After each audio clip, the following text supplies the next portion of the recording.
Kalian pernah dengar pepatah, ada rupa, ada harga. Gimana kalau harganya terlalu murah? Apa yang sebenarnya sedang kamu bayar? Nyawa atau ketenangan mentalmu? Coba ketik di kolom komentar sekarang. Apa pengalaman paling ngeri kalian waktu dapat tempat sewa yang harganya nggak masuk akal? Murahnya. Karena, percayalah, cerita yang bakal aku bagikan ini mungkin bisa jadi pelajaran berharga buat kalian semua yang sedang cari tempat tinggal. Kenalkan, namanya Raka. Dia ini anak rantau tulen. Datang ke Bandung dengan modal nekat dan dompet yang isinya lebih sering kosong daripada terisi penuh. Raka ini tipe orang yang sangat logis, rasional.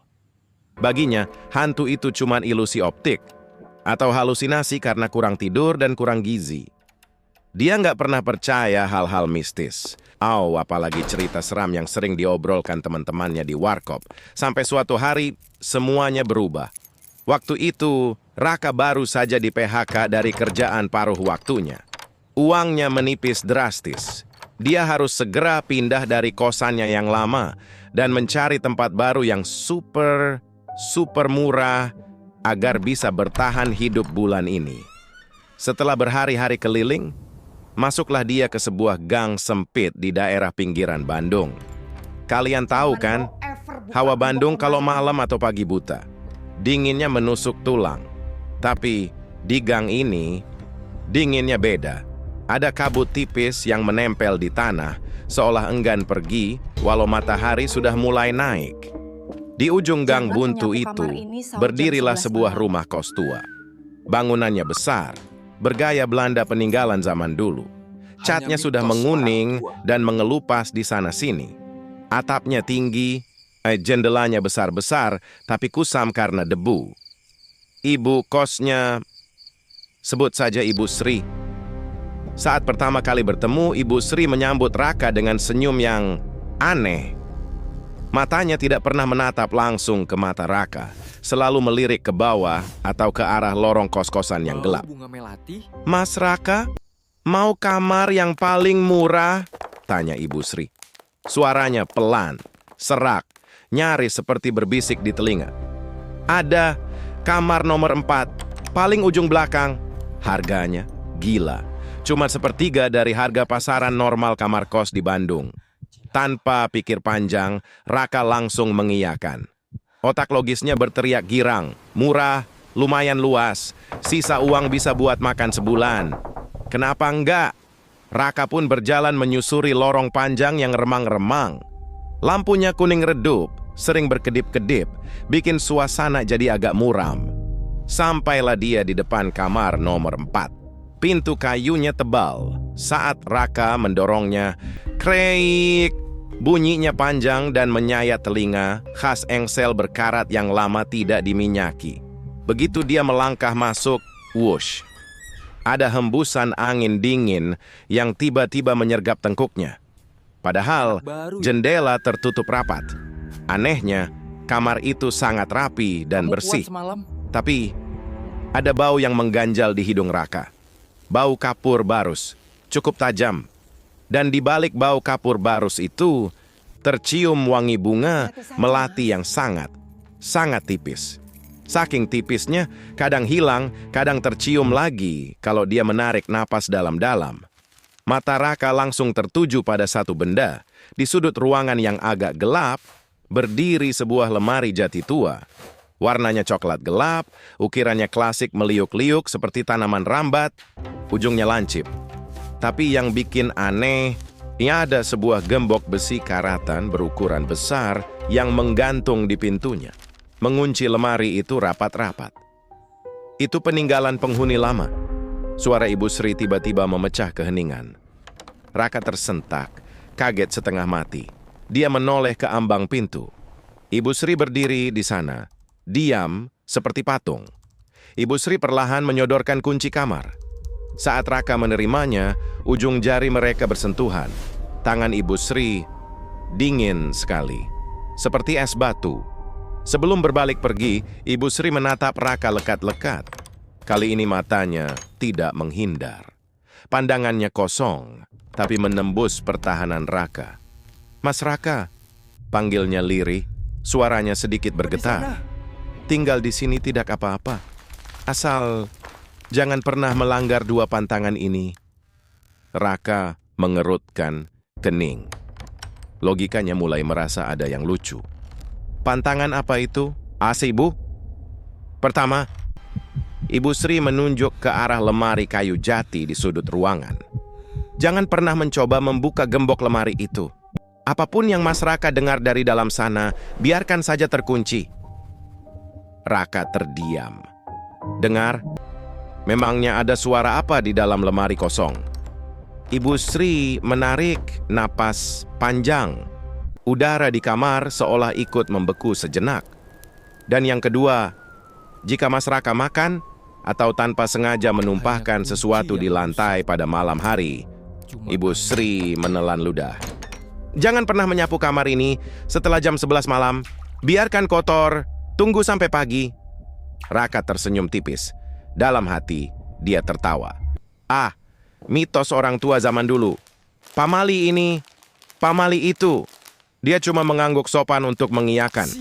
Ibu Sri pun pergi diiringi suara langkah kakinya yang berat dan pelan menjauh di lorong.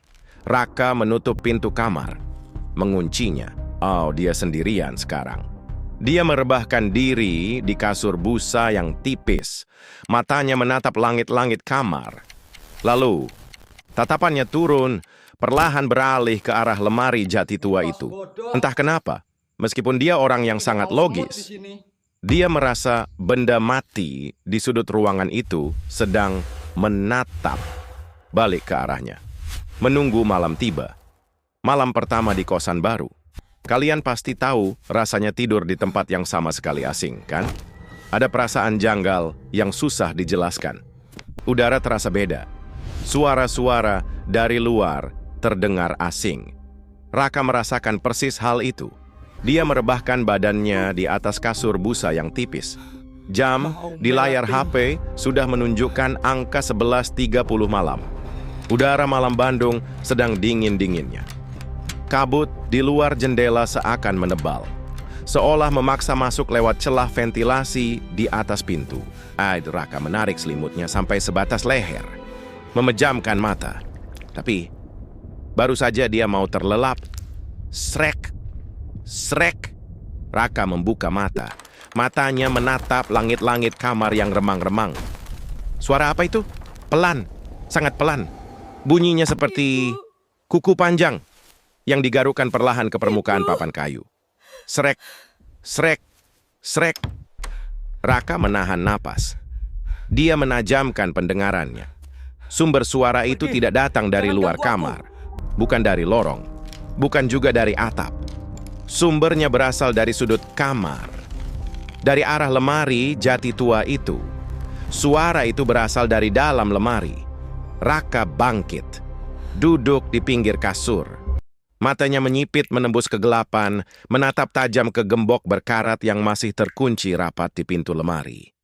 Sebagai orang yang tidak percaya hantu, otaknya langsung bekerja keras mencari alasan. Tikus. Batinnya yakin, pasti tikus curut. Rumah tua begini wajar banyak tikusnya. Atau kayu jati tua yang memuai karena perubahan suhu ekstrem di Bandung. Sangat masuk akal. Ilmu fisika dasar. Dia kembali merebahkan diri, menarik selimut menutupi kepalanya. Mencoba abai. Meski jauh di lubuk hatinya, ada perasaan tidak nyaman yang merayap naik. Terutama karena wangi melati tipis di kamar itu, tiba-tiba terasa lebih pekat, mengalahkan bau kapur barus. Pagi datang. Sinar matahari pagi yang menerobos masuk lewat kaca nako, seolah mengusir semua pikiran ganjil Raka. Dia merasa lega. Ketakutan manusia memang seringkali cuma ada saat gelap, pikirnya. Dia membuka pintu kamar, bersiap untuk keluar mencari sarapan. Tepat saat itu, pintu kamar nomor 3 di sebelahnya berderit terbuka. Keluar seorang pria yang mungkin seumuran dengannya. Kulitnya pucat pasi, dan matanya memiliki kantung hitam yang sangat tebal, seolah tidak tidur berhari-hari. Pria itu menoleh. Langkahnya terhenti mendadak saat melihat Raka keluar dari kamar nomor 4. Matanya membesar, menatap Raka dari atas ke bawah dengan tatapan campuran antara kaget dan kasihan. "Anak baru, ya?" sapa pria itu. Suaranya serak dan pelan. Raka mengangguk sambil tersenyum ramah. "Iya, Mas. Baru masuk semalam. Saya Raka." Pria itu tidak membalas senyum Raka. Dia malah melirik ke arah pintu kamar Raka dengan tatapan ngeri, lalu kembali menatap wajah Raka. "Wah, kamu kuat ya semalam?" gumamnya pelan, nyaris seperti bicara pada dirinya sendiri. Raka mengernyitkan dahi. "Kuat? Apanya yang kuat, Mas? Nyenyak kok saya tidurnya. Cuma agak dingin aja." Pria tetangga kos itu menelan ludah. Jakunnya naik turun. Oh, dia menggeleng-gelengkan kepala dengan cepat. Enggak apa-apa. Hati-hati aja, Mas." Tanpa menunggu balasan Raka, pria itu langsung berjalan tergesa-gesa meninggalkan lorong. Setengah berlari seolah ingin segera menjauh dari Raka. Raka hanya menggaruk kepalanya yang tidak gatal. "Orang-orang di sini aneh semua," keluhnya dalam hati. Kembali ke dalam kamar setelah sarapan, Raka memutuskan untuk sedikit bersih-bersih. Dia mengambil sapu dan mulai membersihkan debu di sudut-sudut ruangan. Sampailah dia di dekat lemari jati tersebut. Waktu ujung sapunya menyodok bagian bawah kolong lemari, sreg, ada sesuatu yang menyangkut. Raka berjongkok, mengintip ke bawah kolong lemari yang sempit dan berdebu. Ada sebuah lipatan kertas. Warnanya sudah menguning kusam. Raka mengulurkan tangannya untuk meraih kertas itu. Saat ujung jarinya menyentuh lantai tepat di bawah lemari, dia tersentak. Lantainya dingin sekali, seperti menyentuh balok es. Sangat kontras dengan suhu lantai di bagian kamar yang lain. Dia membuka lipatan kertas lecek itu.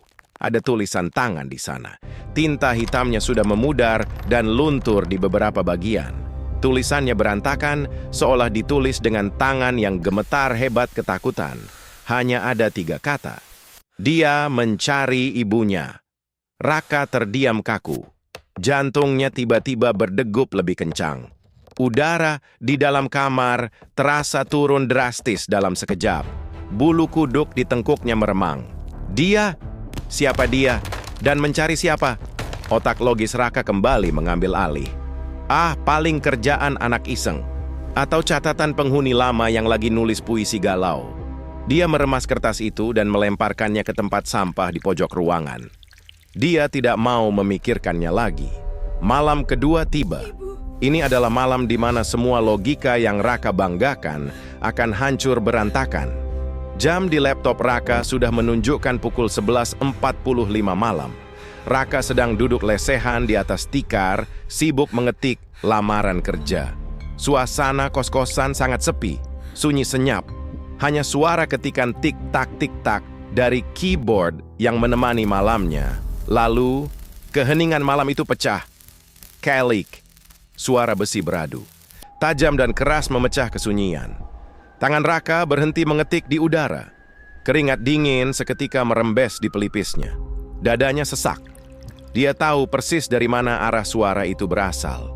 Perlahan, sangat perlahan dengan tubuh kaku, Raka menoleh ke sudut ruangan. Gembok besar berkarat di lemari jati itu sudah terlepas dari kaitannya, menggantung miring ke bawah. Padahal, tiada siapa ada yang sana. Tiada yang menyentuhnya. Dan sebelum Raka sempat mencerna apa yang terjadi di depan matanya, krik! Pintu lemari kayu itu bergerak, terbuka dengan sendirinya. Menganga selebar 1 jari, menyisakan celah hitam legam di dalamnya. Dari celah gelap gulita itu, Raka merasa ada sepasang mata yang sedang balas menatapnya. Kalian tahu apa yang biasanya dilakukan oleh orang yang terlalu mengandalkan logika saat dihadapkan pada hal gaib? Denial, penyangkalan. Coba posisikan diri kalian jadi Raka malam itu. Gembok berkarat yang terkunci rapat tiba-tiba terlepas sendiri. Pintu lemari kayu menganga. Ada celah gelap yang seolah menatap balik ke arahmu. Apa yang kalian lakukan? Lari? Teriak? Raka tidak melakukan keduanya. Tubuhnya memang kaku. Jantungnya memompa darah begitu cepat sampai telinganya berdenging. Tapi egonya, gengsi logikanya, jauh lebih besar dari rasa takutnya. Dengan napas yang tertahan, Raka bangkit perlahan dari tikar. Kakinya gemetar, tapi dia memaksakan diri melangkah mendekati lemari jati itu. Dia menelan ludah.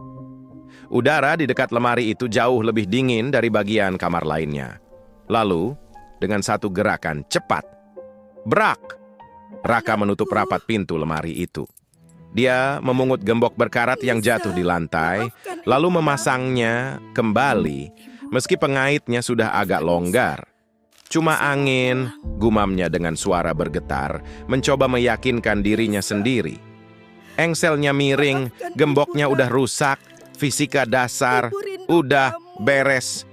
Dia berbalik, berjalan cepat kembali ke depan laptopnya, mencoba mengalihkan pikiran. Tapi kalian tahu kan, rasa cemas itu butuh pelampiasan. Raka merasa lapar. Dia butuh sesuatu untuk dikunyah agar otot rahangnya yang tegang bisa sedikit rileks. Raka merogoh tas ranselnya, mengambil sebungkus keripik singkong. Tapi karena tangannya masih gemetar, saat dia mencoba membuka bungkus plastik itu dengan paksa, piar! Bungkusnya robek terlalu lebar. Remahan keripik berhamburan kemana-mana, mengotori lantai semen yang kusam. Raka menghela napas panjang. Frustrasi. Dia melirik ke pojok kanan bawah layar laptopnya. Jam menunjukkan pukul 11.45 malam. Tiba-tiba, kata-kata Ibu Sri saat pertama kali dia menginjakkan kaki di kamar ini terngiang kembali di telinganya. Lengkap dengan nada suaranya yang serak, dingin, dan tatapan matanya yang kosong. Jangan pernah menyapu kamar ini setelah jam 11 malam. Biarkan kotor. Tunggu sampai pagi. Raka menatap remahan keripik di lantai. Sebagai orang yang lumayan gila kebersihan, membiarkan serpihan makanan berserakan semalaman itu sama saja dengan mengundang koloni semut merah untuk ikut tidur bersamanya. Logikanya kembali berdebat sengit. Pamali itu cuma cara orang tua zaman dulu biar anak-anaknya nggak berisik malam-malam kan? Biar debunya nggak terbang kemana-mana kalau disapu malam hari. Nggak lebih dari itu. Cuman mitos konyol. Raka mendecak sebal. Dia bangkit berdiri, berjalan ke sudut ruangan, dan mengambil sapu ijuk yang bersandar di dinding. Dia membuat keputusan yang akan disesalinya seumur hidup. Dia melanggar pantangan itu. Raka mulai menyapu, mengumpulkan remahan keripik ke tengah ruangan. Srek, srek, srek. Di tengah malam yang sunyi senyap itu, suara gesekan sapu ijuk dengan lantai terdengar sangat keras. Menggema di dalam kamar, memantul dari dinding ke dinding. Setiap ayunan sapu terasa seperti memecah keheningan yang seharusnya tidak boleh diganggu. Srek, srek, srek. Awalnya biasa saja. Tapi di ayunan sapu yang kelima, Raka merasakan sesuatu yang sangat tidak beres. Sapu ijuk di tangannya mendadak terasa berat. Sangat berat. Seolah-olah ujung sapu itu tidak sedang menyapu lantai, melainkan sedang menabrak sesuatu yang padat. Seolah-olah ada seseorang yang berdiri tepat di depannya, menginjak ujung sapu itu dengan kaki telanjang. Raka menghentikan gerakannya. Napasnya tercekat. Bersamaan dengan berhentinya suara sapu, suhu udara di kamar itu terjun bebas. Dinginnya tidak lagi wajar. Ini bukan dingin kabut Bandung. Ini dingin yang menusuk sampai ke sumsum tulang, membuat rahang Raka bergemereta. Saat Raka menghembuskan napas, ada uap putih tipis yang keluar dari mulutnya. Dan baunya, ya Tuhan, Bau Nisa kapur barus pasti yang tadinya selalu mendoakanmu. ada, lenyap tak bersisa. Digantikan oleh wangi bunga melati. Wanginya bukan lagi tipis, seperti malam sebelumnya. Wangi kali ini sangat menyengat. Begitu pekat, begitu tebal sampai-sampai Raka merasa mual dan pusing. Wangi melati itu tidak datang dari luar. Wangi itu menyelimutinya, seolah ada seseorang yang memakai kalung bunga melati segar berdiri tepat di belakang lehernya. Di dalam kepalanya, Raka berteriak, "Ini nggak nyata. Ini cuma sugesti karena aku ingat kata-kata ibu kos. Tenang, Raka. Logika. Pakai logikamu." Keringat dingin sebesar biji jagung mengucur dari dahi Raka. Dia mematung di tengah ruangan. Sapu masih tergenggam erat di tangannya. Beralih dari bukti setengah-setengah menjadi kenyataan yang tak bisa dibantah. Dia tidak berani menoleh ke belakang, sedikit pun tidak berani. Tapi ketakutannya belum mencapai puncaknya, karena sedetik kemudian, Bra! Pintu lemari jati di sudut ruangan itu tertendang terbuka dengan sangat kasar. Membentur dinding kamar dengan keras, menciptakan suara dentuman yang memekakkan telinga. Gembok berkaratnya terlempar entah kemana. Raka terlonjak mundur. Sapu di tangannya terlepas jatuh ke lantai. Matanya terbelalak lebar, menatap ke arah dalam lemari yang kini menganga sepenuhnya. Tidak ada monster bertaring yang melompat keluar. Tidak ada sosok berdarah-darah. Di dalam lemari itu gelap. Hanya ada satu barang yang menggantung di sebatang kayu lapuk di bagian atas. Sebuah gaun kebaya tua. Warnanya putih kusam, dengan noda kecoklatan yang tampak seperti darah kering di bagian kerahnya. Tapi bukan bentuk kebayanya yang membuat darah Raka seolah berhenti mengalir dan lututnya lemas. Melainkan bagian bawah kebaya itu, ujung kainnya. Kain kebaya itu berayun pelan, ke kiri dan ke kanan, ke kiri dan ke kanan. Padahal ventilasi sekecil apapun tertutup. Tidak ada angin sama sekali di dalam kamar itu. Tidak ada angin yang bisa membuat kain seberat itu bergerak berirama. Kebaya itu berayun, seolah-olah ada tubuh tak kasat mata yang sedang memakainya. Dan tubuh itu sedang melayang di dalam lemari. Lalu, di sela-sela ayunan kain yang mengerikan itu, Raka mendengarnya. Jelas sekali, mematahkan semua logika yang selama ini dia agungkan. Suara isakan tangis seorang perempuan, sangat lirih, sangat pedih. Aming keluar dari dalam lemari kosong itu. Terima kasih Hihi, sudah mengizinkan saya Hicks, tinggal. Ibu. Kalian pernah dengar istilah ketindihan alias sleep paralysis?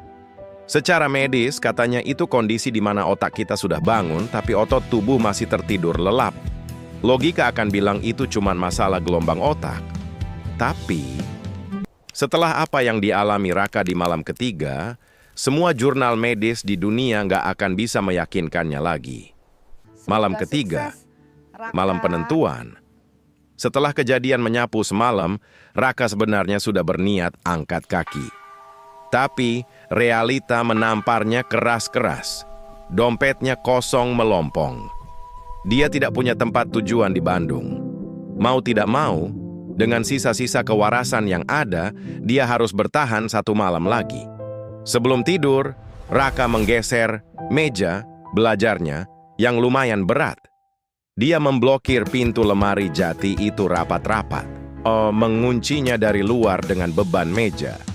Nggak akan ada yang bisa buka ini dari dalam, gumamnya, masih berusaha berpegangan pada sisa logikanya yang sudah compang-camping. Pukul 2 dini hari, Raka yang kelelahan fisik dan mental akhirnya tertidur.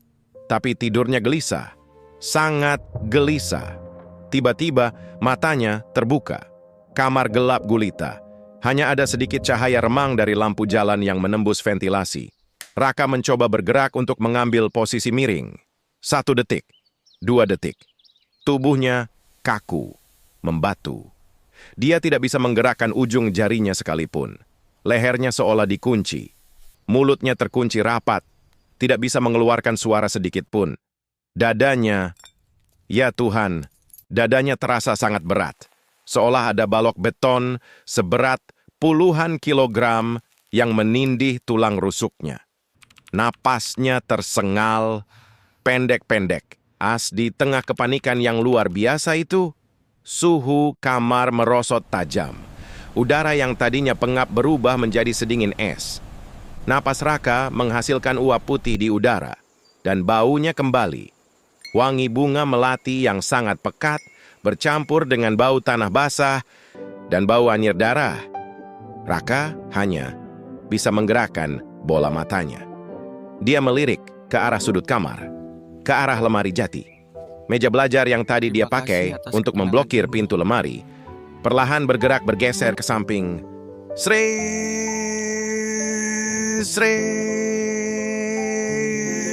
Bunyi kaki meja bergesekan dengan lantai semen terdengar nyaring dan menyayat hati. Ada kekuatan luar biasa besar dari dalam lemari yang mendorong meja itu menyingkir. Pintu lemari berderit terbuka. Krik! Dari celah gelap di dalam lemari itu, menjulur sebuah tangan pucat pasi. Kulitnya keriput, dengan kuku-kuku hitam yang panjang dan kotor. Tangan itu mencengkeram pinggiran pintu lemari.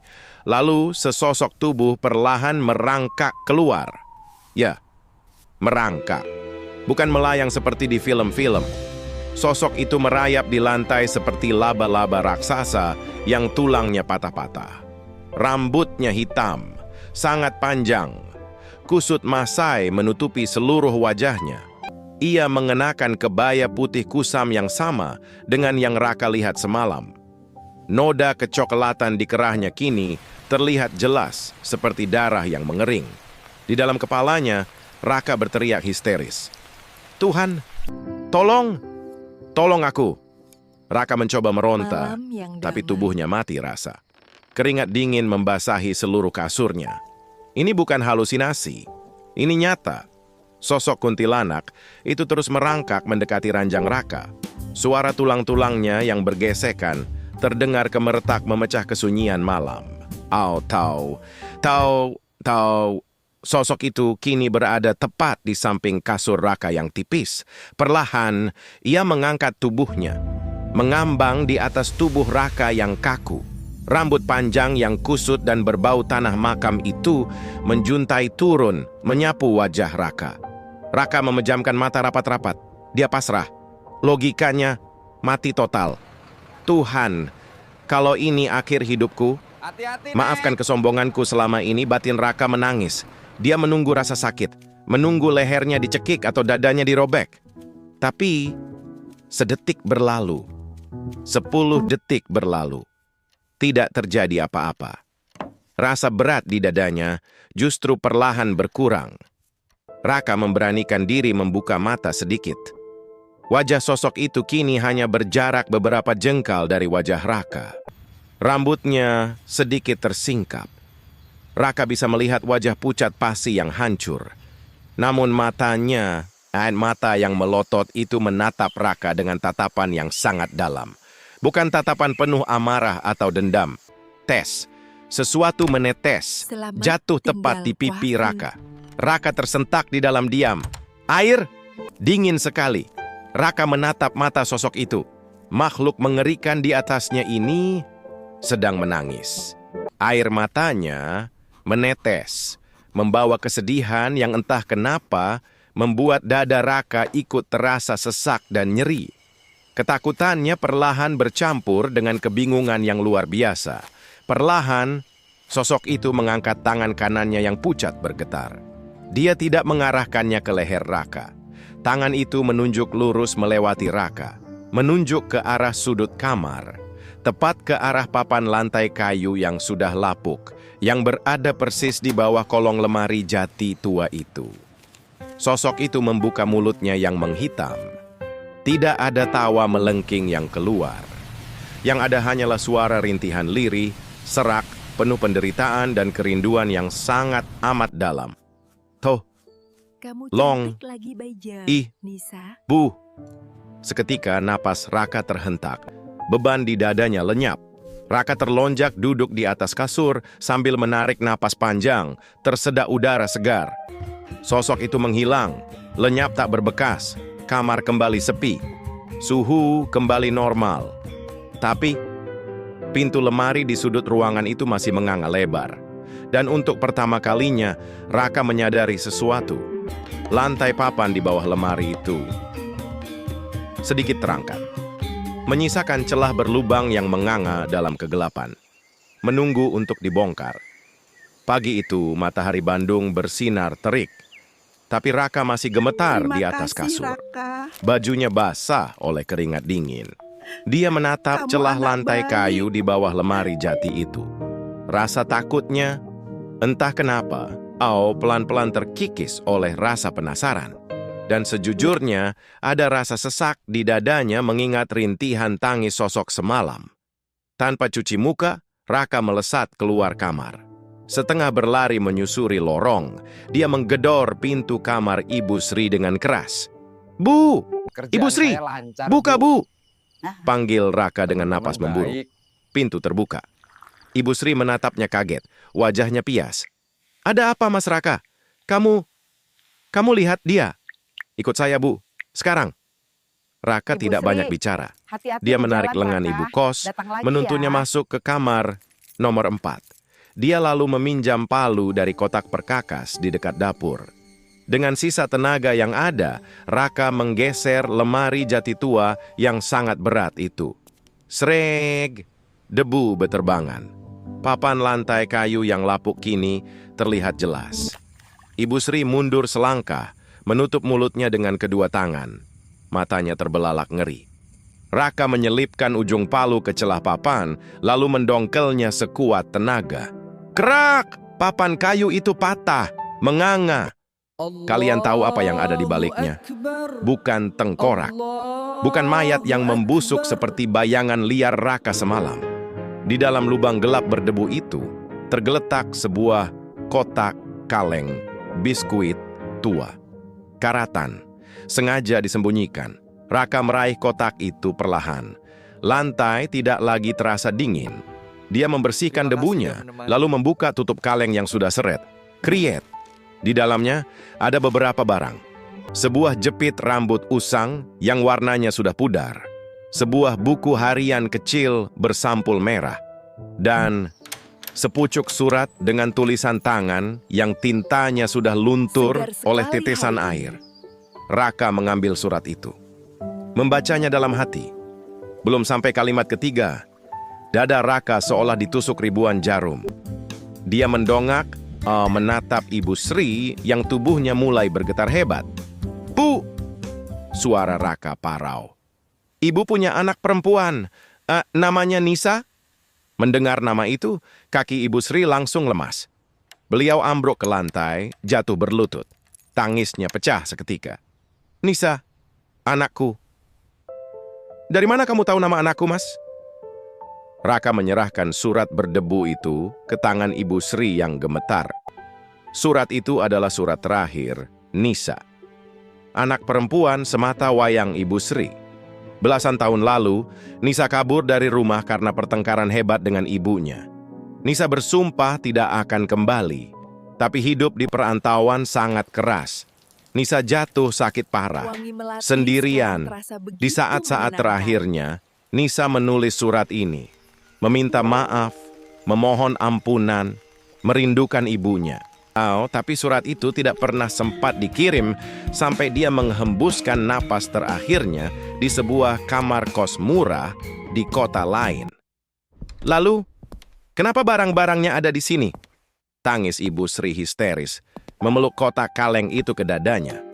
Raka melirik ke arah lemari jati tua itu. Logikanya yang dulu kaku, kini merangkai teka-teki gaib ini menjadi sebuah cerita yang sangat tragis. Lemari jati itu, Ibu Sri pernah cerita membelinya dari tukang loak beberapa tahun lalu tanpa tahu asal-usulnya. Ternyata, itu adalah lemari dari kamar kos Nisa sebelum dia meninggal. Roh Nisa yang penuh penyesalan dan rindu yang tak tersampaikan Seperti yang Anda menempel lihat di sini pada dalam lemari bagian itu. alir, Terbawa analisis kembali kami secara menunjukkan kebetulan peningkatan efisiensi atau mungkin yang takdir signifikan Jika kita ke rumah segera ibunya menerapkan sendiri. strategi ini, Nisa sudah di rumah. Tapi karena dia hanya sebuah entitas yang tak bisa bicara wajar, Nisa hanya bisa memberi tanda, menangis, menggedor lemari, Tumbuh yang subur, mencari Nak. ibunya. Tulisan dia mencari ibunya yang Raka temukan tempo hari mungkin ditulis oleh penghuni lama yang setengah waras diteror tangisan Nisa setiap malam. Nisa bukan ingin menakuti, dia sedang merintih minta tolong agar pesannya tersampaikan.